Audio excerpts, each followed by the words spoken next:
একটু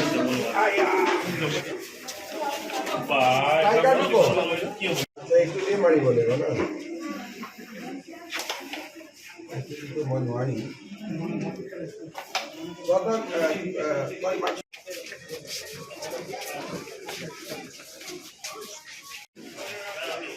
ভালে আছে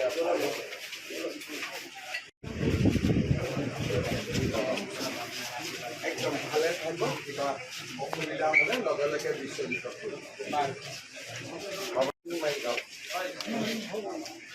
আপোনালোকৰ গাঁওখন কোনখন 1 নম্বৰ বাবা তোৰ ঘৰত কোন কোন আছে কেইজন ভাই ককাই আছে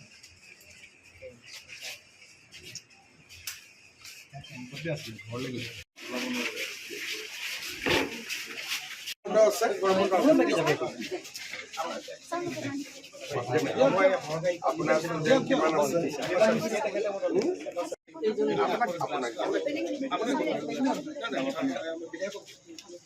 আপোনালোকে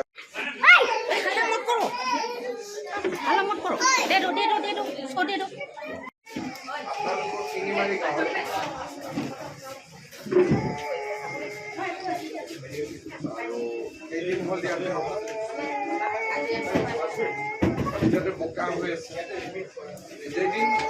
বিচাৰে ইয়াতে থাকক আপোনালোকে বোকাটো কমিলে যাব মথাউৰিটি বনাম ইয়াক মই ক'লোঁ মথাউৰিটি মই সোনকালে কৰিম গৰাখহনীয়াটো ৰখাই দিব লাগিব কৰি দিয়ক একদম এইটো কৰি দিম কান্দি আছে কিমান বয়স হৈছে প্ৰায় 31খন গাঁও বান আক্ৰান্ত হৈছিল 4টা ৰিলিফ কেম্পো প্ৰতিষ্ঠা কৰা হৈছিল যদিও এতিয়া এটা ৰিলিফ কেম্প আছে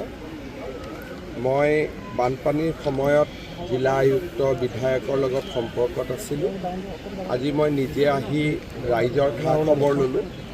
আৰু ৰাইজৰ লগত কথা বতৰাও পাতিলোঁ ৰাইজে অনুৰোধ কৰিছে যাতে গৰাখহনীয়াটো ৰোধ কৰিব পৰা যায় মই যিমান পাৰোঁ শীঘ্ৰে ইয়াৰ ব্যৱস্থা হাতত ল'বলৈ চেষ্টা কৰিম ইয়াৰ পিছত মিঠাম চাপৰিত যাম তাতো যিখিনি জেগাত ক্ষতিগ্ৰস্ত হৈছে পৰিদৰ্শন বান শেষ হোৱাৰ পাছত এতিয়া পৰিৱেশটো অতি স্পৰ্শকাতৰ বান শেষ হোৱাৰ পিছত সাধাৰণতে ৰোগ হয় বিভিন্ন ধৰণৰ ডায়েৰিয়াকে ধৰি যিবিলাক